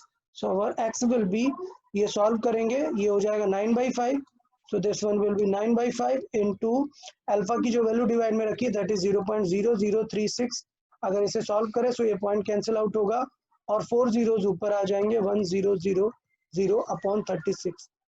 तो यहाँ से भी सॉल्व करके हम वैल्यू इससे निकाल के लेके जा सकते हैं कि x की वैल्यू क्या होगी। सिर्फ हमें क्या ध्यान देना है, x is a difference, it is a delta T, clear, it is a delta T, but from what, from 20 degree Celsius. तो ये आपको थोड़ा सा ध्यान देना है कि 20 डिग्री सेल्सियस वाला हमने रेजिस्टर यूज किया है, तो ये एक टाइप का क्या हो जाएगा, 20 डिग्री सेल्सियस के साथ डिफरेंस हो जाएगा। तो ये चीज थोड़ा सा हमें इसमें याद रखनी पड़ेगी। क्लियर है? अच्छा इसे सर सॉल्व 520 आएगा। करते हैं। ये आया 4 और इसे सॉल्व किया 20, एक 0 कैंसिल आउट 500। होगा, ये आ जाएगा 500। ओके, सो ये हो गया हमारा कि 500 है x। सो टेम्परेचर x क्या है, डिफरेंस है सिर्फ। टेम्परेचर कितना हो जाएगा, टेम्परेचर हो जाएगा 20 और ऐड करना पड़ेगा, सो टेम्परेचर हो जाएगा 520। तो इस तरीके से भी हम कर सकते हैं, ये भी एक मेथड है कि we do not need to solve this alpha, this R naught. Why? Because alpha is very less. अगर अल्फा बहुत कम है तो उतना ज़्यादा डिफरेंस नहीं आता है, हम डायरेक्टली इस तरीके से भी सॉल्व कर सकते हैं। दैट मीन्स वो जो फॉर्मूला मैंने बताया that R is equal to R naught into this, आप उसे R1 R2 की तरह भी यूज कर सकते हैं। That R2 is equal to R1 1 plus alpha into delta T. इस तरीके से भी कर सकते हैं उस फॉर्मूले को, बिकॉज अल्फा यूजुअली बहुत कम ही होता है। ओके, कोई डाउट 79 में? 79 एक एकदम अलग क्वेश्चन है, ऑल्दो मैंने फॉर्मूला बताया था बट उसका यूज थोड़ा सा डिफरेंट है, वो हमें ध्यान देना चाहिए। Okay, let's see now up to 85, any doubt from sir अभी 70? 81st में भी वैसे सर ही करेंगे 81। ना? ओके 81st भी सॉल्व कर लेते हैं, चले 81st भी सॉल्व कर लेते हैं। The resistance at 0 is this, at what temperature it will B 15। बहुत ही अच्छा, डायरेक्टली वैसे कर सकते हैं। क्या हो जाएगा, it is 15 R2 is equal to R0 कितना है 5, it will be 1 plus alpha into delta T. So 5 will go, ये डिवाइड पे जाएगा, this will be divided by this one, it will be 3 and 3 minus 1 it will be 2 और alpha divide पे आ जाएगा alpha, this will be our delta T. So by solving see we uh gate, जाएगा। या जो भी option आएगा, this will be 2 divided by 5 into 10 to the power minus 3, minus 3 will go upside, so this will be 2000 divided by 5, it will be 400। Because ये 0 degree था तो हमें फिर ऐड करने की जरूरत नहीं पड़ी, because 0 plus 400 will be 400। So remember, अगर आंसर लिखेंगे तो लिखेंगे 0 degree plus 400, this will be our final answer. Okay, so up to 85, any doubt? 81 to 85? फिर आगे के भी जो theoretical questions है आउट चलेगा। एक्चुअली क्या कर सकते हैं, थोड़ा सा थ्योरेटिकल यहाँ पे जो है वो थोड़े से आउट ऑफ सिलेबस जा रहे हैं, हम चेक कर लेते हैं कौन से क्वेश्चंस आपको कर लेने चाहिए, वो चीजें हम थोड़ी सी डिस्कस कर लेते हैं। Okay, suppose okay question number 82 read करते हैं। A piece of copper and another of germanium are cooled from room temperature to 70, in this process what will happen. तो आपको देखो पता होना चाहिए, अगर हम इसमें बात करें तो ये थोड़ा सा नॉलेज बेस्ड हो गया। कॉपर क्या है, एक टाइप का मेटल, क्लियर। और जर्मेनियम क्या है, एक टाइप का सेमीकंडक्टर, क्लियर। तो अभी तो आंसर कर पाओगे ना आप कि रूम टेम्परेचर से 70 केल्विन पर लेके गए, बताओ टेम्परेचर डिक्रीज हुआ या इंक्रीज हुआ? डिक्रीज रूम टेम्परेचर से डिक्रीज हुआ सर। टेम्परेचर इंक्रीज हुआ या डिक्रीज हुआ? डिक्रीज डिक्रीज हुआ, because room temperature in kelvin अगर आप चेक करें, रूम टेम्परेचर इन केल्विन, तो केल्विन के लिए 273 ऐड करना पड़ता है ना, प्लस रूम टेम्परेचर मान लो 27 डिग्री सेल्सियस, सो आंसर कितना आ जाएगा 300 केल्विन। सो 300 से 70 पे आए, तो इसका मतलब टेम्परेचर डिक्रीज किया है। सो टेम्परेचर अगर डिक्रीज किया है, सो मेटल में क्या होता है, मेटल का रेजिस्टेंस कम होता जाएगा और सेमीकंडक्टर का बढ़ता जाएगा। ओके,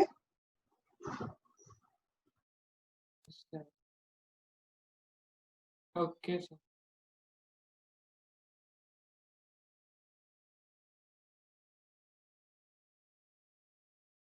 हेलो ओके, तो क्वेश्चन नंबर 82 में किसी को कुछ डाउट? अभी जो हमने डिस्कस किया कॉपर को लेके। No sir. ओके, नहीं सर। सर या कॉपर का डिक्रीज होगा और जर्मेनियम का इंक्रीज होगा। हाँ, क्योंकि टेम्परेचर हमने बताया था ना, टेम्परेचर इंक्रीज करने में मेटल का रेजिस्टर इंक्रीज करता है। सो इसका मतलब उल्टा होगा ना, टेम्परेचर डिक्रीज कर रहे हैं। सो इस केस में हम क्या बोल सकते हैं, मेटल का क्या होगा, टेम्परेचर डिक्रीज कर रहे हैं तो मेटल का रेजिस्टर डिक्रीज करेगा, और सेमीकंडक्टर का क्या होगा, इंक्रीज करेगा। क्लियर? तो दोनों में उल्टा प्रोसेस होगी। सो आई गेस सी ऑप्शन फिर कर सकते हैं। क्लियर? तो ये काफी ज्यादा मतलब लॉजिक बेस्ड है। ऐसे क्वेश्चन को आप गूगल भी कर सकते हैं। ऐसे क्वेश्चन अगर आपको डाउट रहे कि यार कॉपर क्या है, जर्मेनियम क्या है, जैसे ही आप गूगल पे डालेंगे एग्जैक्टली यही टर्म्स आपको मिल जाएंगे, क्योंकि बहुत ही फेमस मेटल है। जो सारे वायर्स होते हैं उसमें कॉपर ही यूज किया जाता है, और जितने इलेक्ट्रॉनिक गैजेट्स होते हैं, लैपटॉप और ये सब, उसमें ईदर सिलिकॉन और जर्मेनियम, दो बहुत ज्यादा फेमस है सेमीकंडक्टर, सिलिकॉन एंड जर्मेनियम। ये चीजें थोड़ी सी देख लेंगे हम। 83 number, thermistors are usually made of metal with high resistors. So यार थर्मिस्टर्स की अगर हम बात करें, जैसे हम बार बार बता रहे थे, अच्छा एक सेकंड होल्ड करें थोड़ा।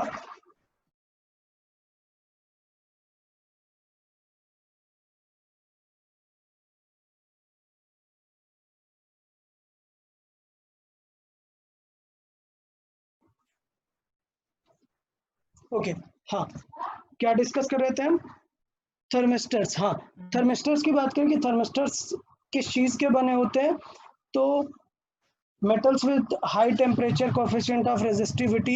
so actually coefficient of resistivity तो उनकी हाई होनी चाहिए। क्यों? क्योंकि मैंने बताया coefficient of resistivity बहुत इंपॉर्टेंट है। अगर कोफिशिएंट ऑफ रेजिस्टिविटी उनकी चेंज है, मतलब तो फिर क्या होगा, टेम्परेचर चेंज होने से उनका जो रेजिस्टेंस है वो बहुत ज़्यादा चेंज होगा, वो हम जो है इनकॉर्पोरेट नहीं कर सकते हैं। तो हमें उनका क्या करना चाहिए कि टेम्परेचर चेंज के साथ इंक्रीज और डिक्रीज, उनके साथ क्या होना चाहिए, उसमें हम टेम्परेचर इंक्रीज करें या डिक्रीज करें, जो उसका रेजिस्टेंस है वो नियरली क्या रहना चाहिए, कांस्टेंट रहना चाहिए। बहुत सेंसिटिव होना चाहिए कि आप थोड़ा सा भी टेम्परेचर चेंज करें तो वो इफेक्ट बताए कि कितना चेंज होने वाला है। तो अगर हम बात करें, वो मेटल्स नहीं होते, मेटल ऑक्साइड्स होते हैं। So metal oxides, this one.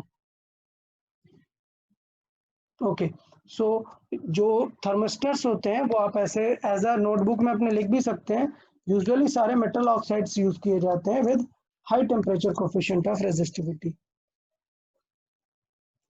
तो जस्ट नॉलेज फैक्ट है, इसमें कुछ ज़्यादा लॉजिक जैसा नहीं है। ये सारी डिवाइसेस को आप ऐसे सेपरेटली लर्न भी कर सकते हैं कि सेमीकंडक्टर डिवाइसेस में क्या पॉइंट रहता है।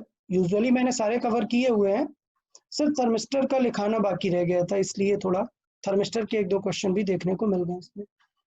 चलिए नेक्स्ट 84 डिस्कस कर लेते हैं।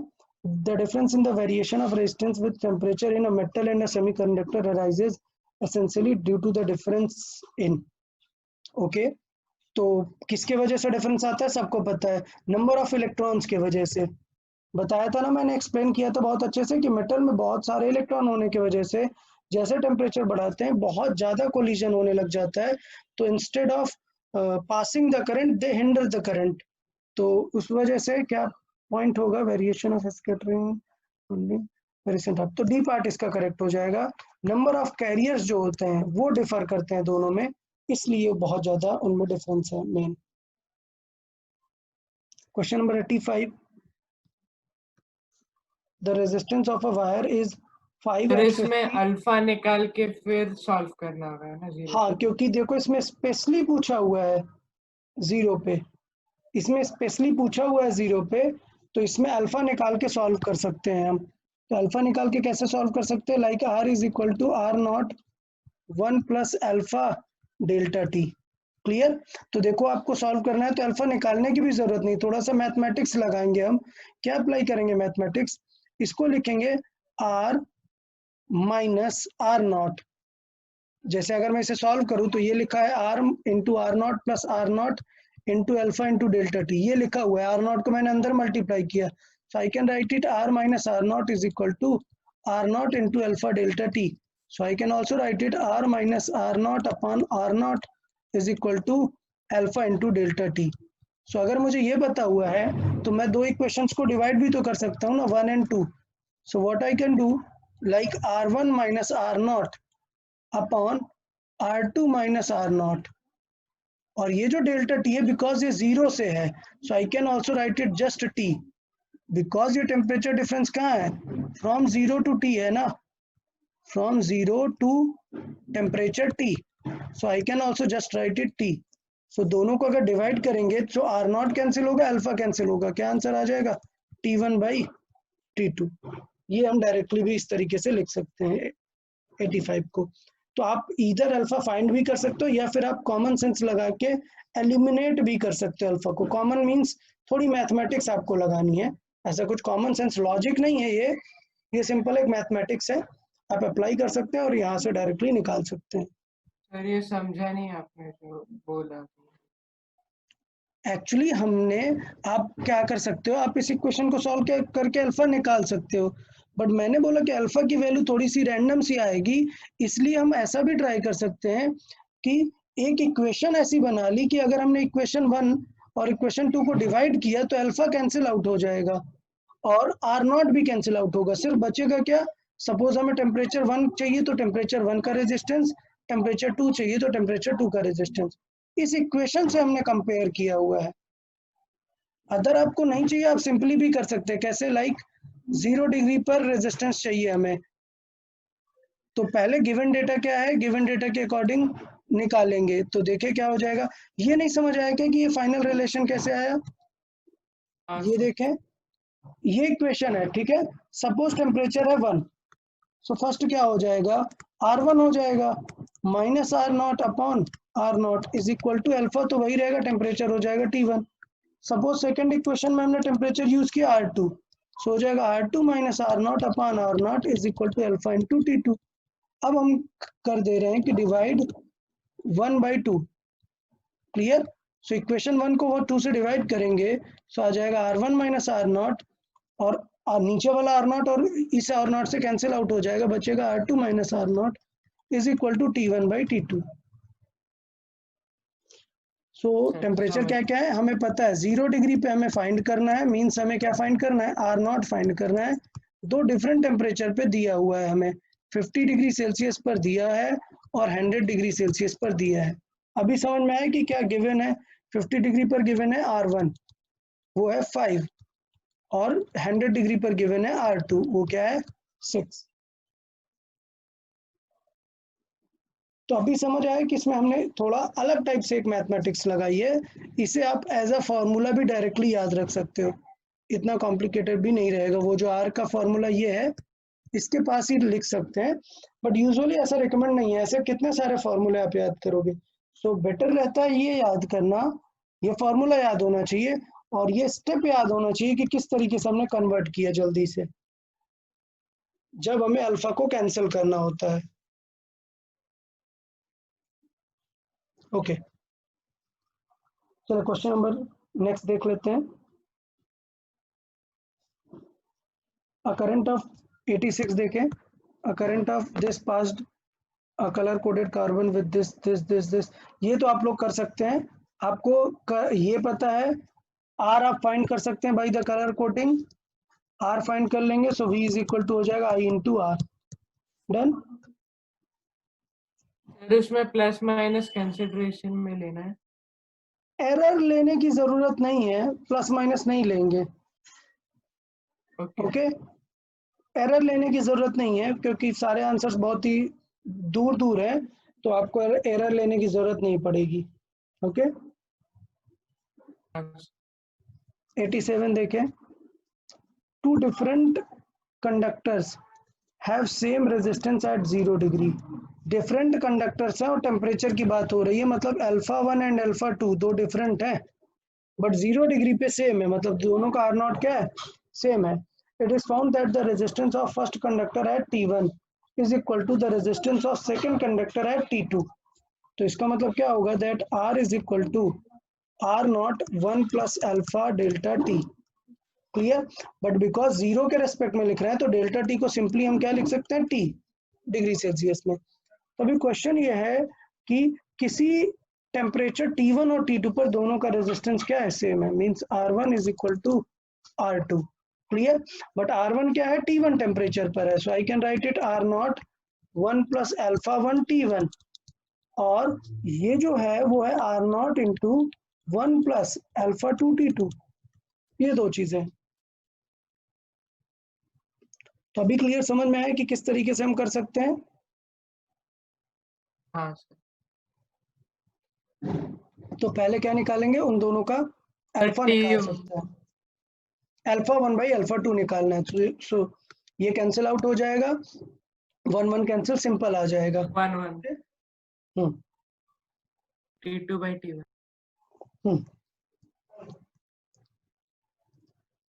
Okay, let's see question number 88. The ratio of the resistance of a conductor at temperature 15 to its resistance at temperature this is 4:3। तो देख रहे हो दो डिफरेंट टेम्परेचर पर R1 R2 के रेशियो दिया है। The temperature coefficient of the resistor is. तो अब देखो इसमें R0 फाइंड करने की जरूरत नहीं है। आप समझ गए ना क्यों? क्योंकि R0 फाइंड करेंगे तो फिर से क्वेश्चन कॉम्प्लिकेट होने लगता है। तो हमने दो फॉर्मूले, अब मैं फिर से लिख रहा हूँ, आप दो फॉर्मूले माइंड में रख सकते हो, that R is equal to R0 1 plus alpha into T. ये क्या है, RT है, किसी भी टेम्परेचर पे निकालना है आपको।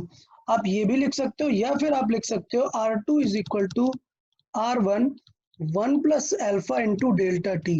और डेल्टा टी का मतलब है, डेल्टा टी का मतलब है टेम्परेचर T1 माइनस T2। तो ये दो चीजें हम यहाँ पे कंसिडर कर सकते हैं। इधर आप R0 के साथ भी फाइंड कर सकते हो या इसके साथ। क्यों ये भी बराबर वैलिड होता है, रीजन कि अल्फा बहुत ही छोटा होता है किसी भी चीज के लिए, तो इसलिए हम इसे भी डायरेक्टली यूज कर सकते हैं। तो अभी अगर मैं इस 88 क्वेश्चन को करूं तो मैं डायरेक्टली लिख सकता हूं that this R2 is equal to R1। तो R2 और R1 अगर हम बात करें तो 4 रेशियो क्या है, 4 and 5, मतलब ये 5x है तो ये कितना है, 4x है। और हो गई value 1 plus alpha into delta T. देखो दोनों के टेम्परेचर में डिफरेंस कितना है, तो 15 माइनस 30.7 मतलब कितना आ गया, 12.5। अभी ये सॉल्व करो, एक्स एक्स कैंसिल आउट हुआ, ये वैल्यू क्या आएगी 5/4, 1 माइनस कर दो, -1 is equal to alpha into 12.5 मतलब 25/2। ओके, so this will be 1/4 और 2 से कैंसिल आउट हो जाएगा, so अल्फा will be 1/50। इस तरीके से कर सकते हैं। Okay, 89 the temperature coefficient of resistivity of a material is this. तो इस बार देखिए क्वेश्चन नंबर 89 में हमें दिया है अल्फा के बारे में, what is the temperature of the material increase by 50, delta T दिया है 50, if it's resistivity increases by this then the initial resistivity is this. तो मैंने बताया कि सेम रिलेशन रो के लिए भी होल्ड करता है। क्या, रो इज इक्वल टू होता है rho naught 1 plus alpha delta T. Clear? तो सेम चीज सॉल्व कर सकते हैं। हमें फाइनली रो बताना है, रो नॉट बताना है, सॉरी रो नॉट बताना है, हमें रो पता है, बाकी सारी चीजें पता है, हम लिख सकते हैं। बट क्वेश्चन में देखो क्या लिखा है, एक चीज अंडरलाइन करेंगे, it's resistivity increases by this amount, जबकि ये क्या है, ये फाइनल है, ये वैल्यू फाइनल है, हमें इंक्रीज निकालना है, मतलब रो नॉट माइनस करना पड़ेगा। डिस्टेंस एट 0 डिग्री सेल्सियस, उसको हमने रिप्रेजेंट किया है R0, clear, and resistance at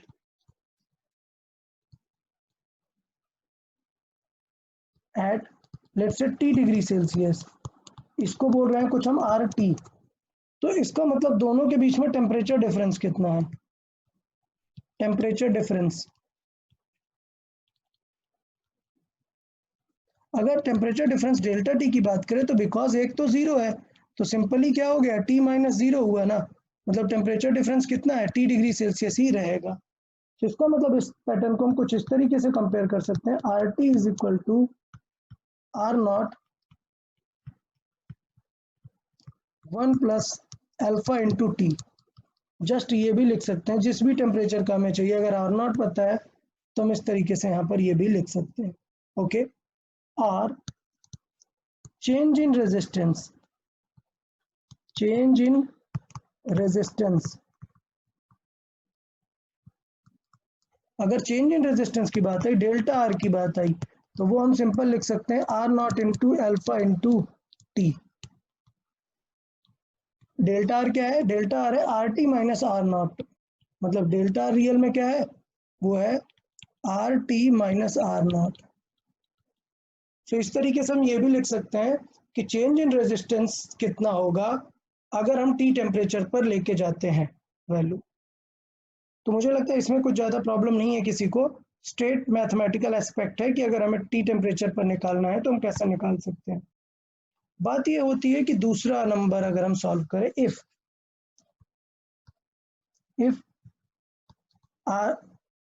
R1 is related to T1 degree Celsius and R2 is related to T2 degree Celsius and R0 तो आपको पता ही, R0 is related to 0 degree Celsius। Clear? तो इसमें क्या है, हमें 2 स्टेप में क्वेश्चन सॉल्व करना पड़ेगा। देन क्वेश्चन कैसे सॉल्व करना पड़ेगा? 2 स्टेप में। कैसे? R1 कितना हो जाएगा? R1 हो जाएगा R0 into 1 plus alpha into T1। Clear? दूसरा हो जाएगा R2 इज इक्वल टू हो जाएगा R0 1 plus alpha into T2। ये दोनों हो जाएगा। तो इसका मतलब अगर हमें R1 R2 पता है और R0 नहीं पता है तो हमें सॉल्व करना थोड़ा सा कॉम्प्लिकेटेड रहेगा। कैसे? अपॉन में रेशियो आएगा। तो मतलब सिनेरियो क्या आएगा? R1 upon R2 is equal to 1 plus alpha into T1 upon 1 plus alpha into T2। यार अब ये थोड़ा सॉल्व करना कॉम्प्लिकेट आपको दिखने लगेगा कि आपको एक टेम्परेचर दिया, दूसरा पूछा है, तो आपको अल्फा 2 जगह पे रख के सॉल्व करना पड़ेगा। तो इसलिए ये जो मेथड है इसका हम एक स्पेशल केस बना लेते हैं कि आप बाइनोमियल लगाने का ट्राई करेंगे। तो इसका मतलब हम एक चीज बताएंगे, इफ क्या alpha into delta T is small, अगर ये वैल्यू स्मॉल होने वाली है टेम्परेचर डिफरेंस उनका अल्फा इंटू डेल्टा टी, जो कि यूजुअली रहती है, तो इसका मतलब ये जो डिनोमिनेटर में लिखा हुआ है इसे हम सिंपली भी सॉल्व कर सकते हैं। क्लियर?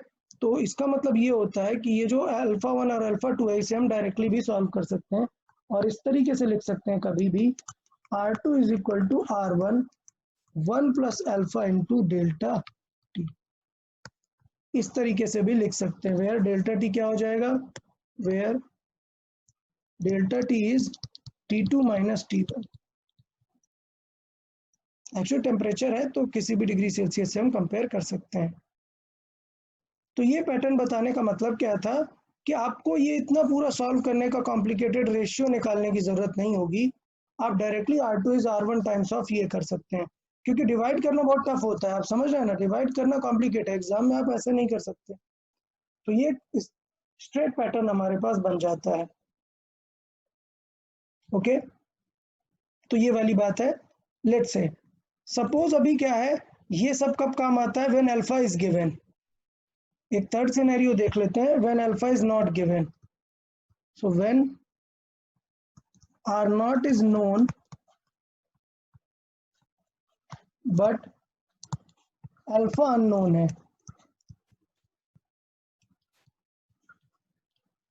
तो हम क्या कर सकते हैं? अगर ऐसा कुछ हुआ कि R naught नोन है और अल्फा हमारा अननोन है, तो उस केस में हम फिर करते हैं कि अल्फा को एलिमिनेट करने का ट्राई करते हैं। तो हमारा पैटर्न तो क्लियर है, हम फॉर्मूला यही यूज कर रहे थे, that R1 is equal to R0 1 plus alpha into T1। Then बात की हमने R2 is R0 times 1 plus alpha into T2। So अभी क्या करना चाहिए, हमें दोनों को सब्ट्रैक्ट करके अल्फा डिवाइड में ले आना चाहिए। इसका मतलब इस इक्वेशन को हम लिख सकते हैं R1 minus R0 is equal to R0 into alpha into T1, ये लिख सकते हैं। इस इक्वेशन को लिख सकते हैं R2 minus R0 is equal to R0 alpha into T2। तो दोनों को अगर डिवाइड करें तो हमारा एक सिंपल एक और फॉर्मूला टाइप बन जाएगा, R1 minus R0 R2 minus R0 is equal to T1 by T2। इस तरीके से भी हम यहाँ पर यूज कर सकते हैं। ये याद रखना है, where T is temperature, where T is temperature.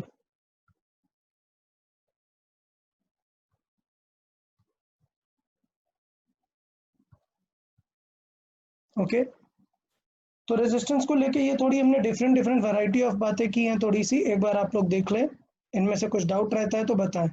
Effect of temperature, alpha के साइन के बारे में मैंने पहले ही बता दिया था कि अल्फा पॉजिटिव नेगेटिव कैसा हो सकता है।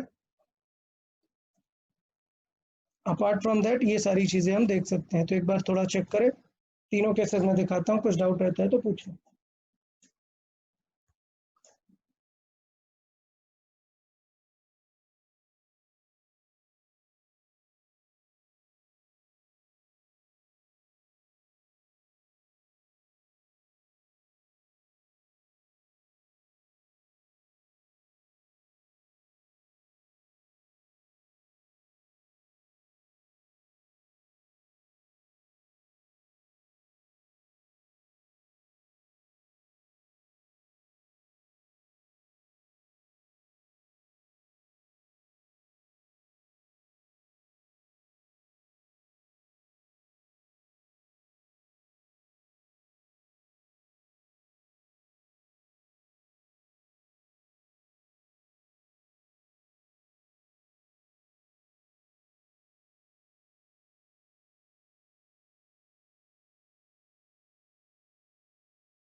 ओके तो अगर यहाँ पर बात करें रेजिस्टेंस वाला, मुझे लगता है क्लियर है, किसी को भी इसमें डाउट हो तो पूछ सकते हो।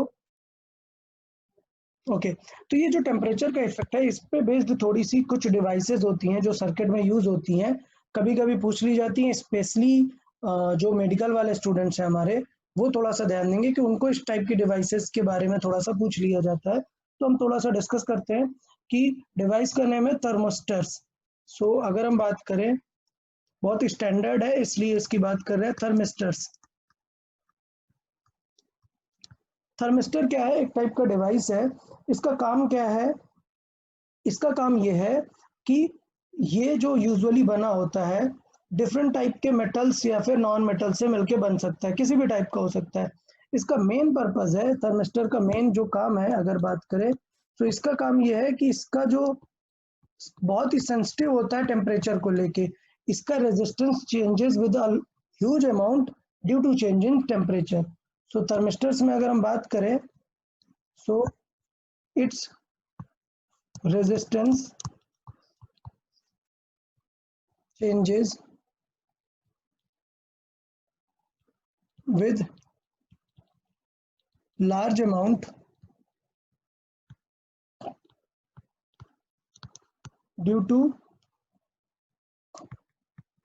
small change in temperature तो इससे ये बताओ कि ऐसी जो डिवाइसेस होंगी उनका अल्फा कम होगा या ज्यादा होगा? कोई एक आंसर करे। थर्मिस्टर्स का जो अल्फा होगा, टेम्परेचर कोफिशिएंट, वो क्या होगा? हाई होगा या लो होगा? हाई हाई होगा। क्यों? क्योंकि अल्फा जब हाई होगा तभी तो आप डेल्टा टी थोड़ा भी छोटा रखेंगे तब भी बहुत ज्यादा चेंज आ जाएगा। तो इसका मतलब ये याद रखना है कि थर्मिस्टर की खास बात होती है कि इनका जो टेम्परेचर कोफिशिएंट होता है, टेम्परेचर कोफिशिएंट जो है अल्फा, वो जो होता है वो वेरी हाई होता है। ओके अच्छा, ये होते कैसे हैं? सिंपल एकदम, ऐसा कुछ नहीं है। ऐसा एक, जैसे आप लोगों ने देखा होगा सर्किट में बहुत सारे, जो आपने कभी कोई भी इंस्ट्रूमेंट देखा होगा तो उसमें ऐसा एक ब्लैक कलर का ऐसा पूरा पूरा फुल ब्लैक रहता है और ऐसे दो वायर्स होते हैं उसमें से, बस। आपने बहुत देखे होंगे ऐसे छोटे छोटे एलिमेंट्स होते हैं, बहुत छोटा सा होता है, ऐसे फुल ब्लैक प्लेट टाइप का होता है, एक सर्कुलर प्लेट होती है और उसमें से पूरी सर्कुलर प्लेट होती है और यहाँ पर दो वायर्स लगी होती हैं। तो ये बेसिकली काम क्या करता है? ये टेम्परेचर डिटेक्ट करने का काम करता है। अगर टेम्परेचर सर्किट का चेंज हुआ तो इसका रेजिस्टेंस तुरंत बदल जाता है। तो इस पे एक वैल्यू लिखी होती है कुछ इस तरीके से, NTC लिखी होती है या फिर PTC लिखी होती है, दोनों टाइप के होते हैं। कई बार NTC ज्यादा यूजुअली फेमस होते हैं, बट PTC भी काम होते हैं। तो बेसिकली ये एक थर्मिस्टर है। सिंबल क्या होता है इसका? सिंबल जो यूज होता है, इसका सिंबल जो सर्किट में यूज होता है वो इस तरीके का होता है।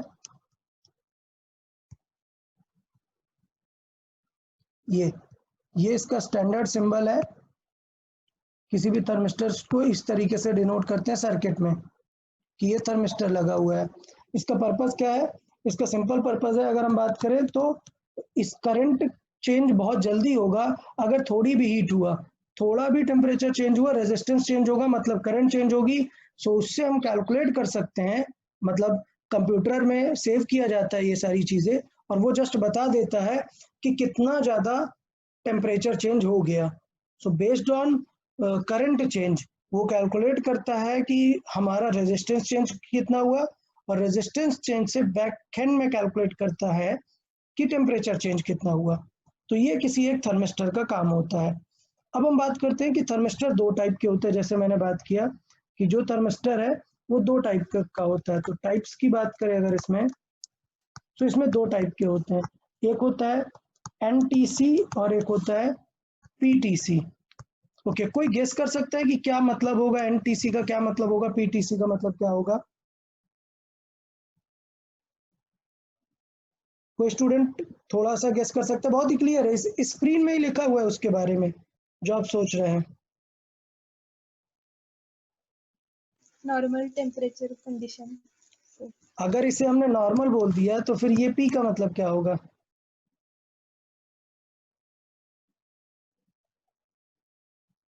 ओके, नॉर्मल नहीं है, इसका मतलब नेगेटिव है। सो ये दो टाइप के होते हैं, इसका मतलब है नेगेटिव अल्फा। क्लियर? पूरा नेम लिखने की जरूरत नहीं है। अच्छा चलो लिख देते हैं यार। ये होता है नेगेटिव टेम्परेचर कोफिशिएंट।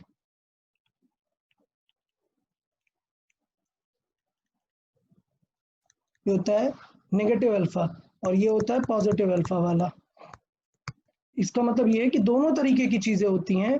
यहाँ पे हो गया पॉजिटिव।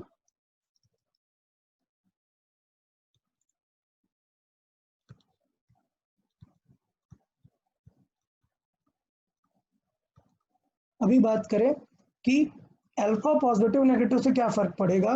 बहुत ही क्लियर है, आपको ऑलरेडी मैं कई बार बता चुका हूँ क्या फर्क पड़ता है। अगर हमने टेम्परेचर बढ़ाया, इफ टेम्परेचर इंक्रीज किया, सो इसका मतलब इसका रेजिस्टेंस क्या होगा? बहुत ही तेजी से डिक्रीज करेगा। नेगेटिव होने का मतलब ये है। और इसमें ये होगा कि इफ टेम्परेचर अगर इंक्रीज किया हमने, सो बिकॉज अल्फा पॉजिटिव है, उसका मतलब रेजिस्टेंस भी क्या होगा? इंक्रीज होगा।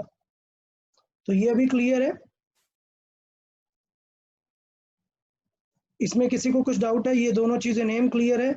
अच्छा, अभी अगर बात करें कि यूजुअली जो मटेरियल्स यूज होते हैं, इन पे जो मटेरियल्स यूज होते हैं, अगर NTC के लिए यूज करें तो यूजुअली इसमें मेटल ऑक्साइड्स यूज होते हैं।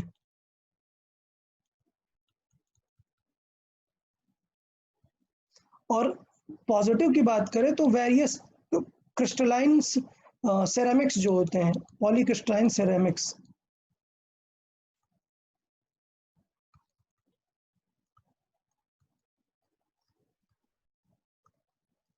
वो यूज होते हैं।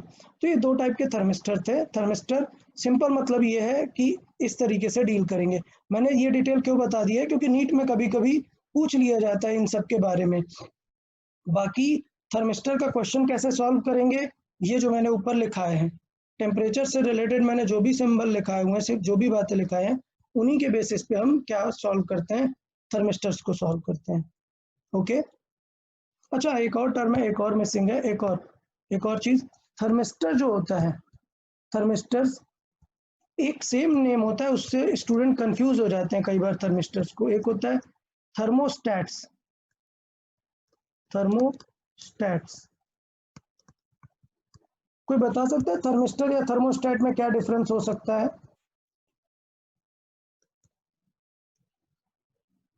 कोई गेस? नेम से थोड़ा सा आइडिया लग रहा है, थर्मिस्टर और थर्मोस्टेट्स। वो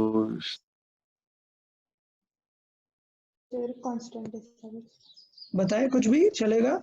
सर वो स्टैटिक कंडीशन में होगा तो ओके, स्टैटिक कंडीशन में कहाँ से काम आ जाएगा? मतलब वो रियोस्टेट जैसा होगा कुछ तो। ओके, वैसा नहीं है, इसका काम है थर्मो को स्टैटिक रखना। मतलब बेसिकली थर्मिस्टर हमें बताएगा कि टेम्परेचर कितना होगा, और थर्मोस्टेट का काम है टेम्परेचर को रेगुलेट करना, मेंटेन करना। तो आपने देखा है ना, मतलब इंडिया में तो नहीं होते, बहुत सारे घर होते हैं वहाँ पे एक टेम्परेचर कंट्रोलर रहता है, ऐसा नॉब टाइप का डिवाइस रहता है, यहाँ पे टेम्परेचर्स लिखे होते हैं और उसको आप चेंज कर सकते हैं जिससे वो पूरे रूम का टेम्परेचर बदल देगा। एसी नहीं, थर्मिस्टर एक डिवाइस है जो रूम का हैंडलिंग करेगा चेक करने के लिए कि रूम का टेम्परेचर ज़्यादा हो गया है या कम। अगर ज़्यादा होगा तो सर्किट क्लोज कर देगा, अगर कम हो गया है तो फिर उसे हीट करने का ट्राई करेगा। क्लियर? तो इसका मतलब ये है कि थर्मोस्टेट्स में और काफ़ी सारी चीज़ें होती हैं as compare to thermistor. Clear? तो थर्मोस्टेट ये मान सकते हैं कि ये एडवांस डिवाइस है जो कि थर्मिस्टर को यूज कर सकती है। मतलब थर्मिस्टर का काम क्या है? टेम्परेचर बताना, ठीक है, और इसका काम क्या है? टेम्परेचर कंट्रोल करना। सो it is like temperature controller.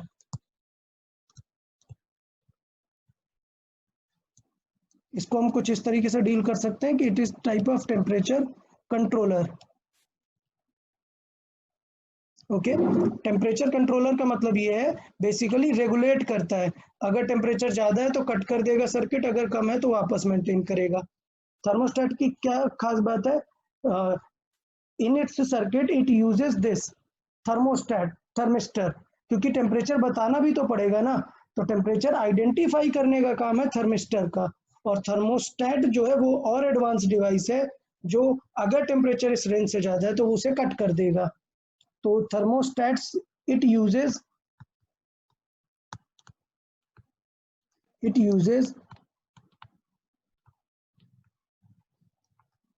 thermistors to give the temperature. Clear? अच्छा, और किस तरीके से थर्मोस्टेट्स हो सकते हैं?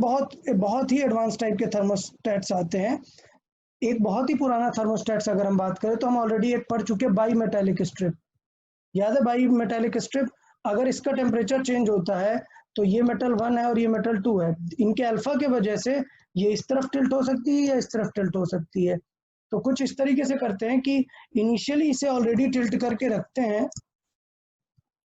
कुछ इस तरीके से, और जब इसका टेम्परेचर और कम होने लग जाएगा तो ये क्या होगा? और श्रिंक करने लगेगा और स्ट्रेट हो जाएगा, और यहाँ पे सर्किट का कोई दूसरा पॉइंट होता है इस तरीके से। तो जैसे ही ये मेटालिक स्ट्रिप इसे कनेक्ट कर देगी, ये क्या होगा? सर्किट कंप्लीट कर देगा और करंट फ्लो होना स्टार्ट करेगी। मतलब लेट्स से हीटर है, सो हीटर तुरंत ऑन हो जाएगा क्योंकि टेम्परेचर डिक्रीज हो चुका है और वो तुरंत उसे फिर से मेंटेन करने का ट्राई करेगा। जैसे ही मेंटेन हो जाएगा फिर से एक्सपेंड हो जाएगी मेटालिक स्ट्रिप और वो फिर से राइट तरफ में बेंट हो जाएगी, तो फिर से सर्किट हट जाएगा और हीटर ऑफ हो जाएगा। सो बेसिकली ये समझ सकते हैं कि थर्मोस्टेट्स एक एडवांस टाइप के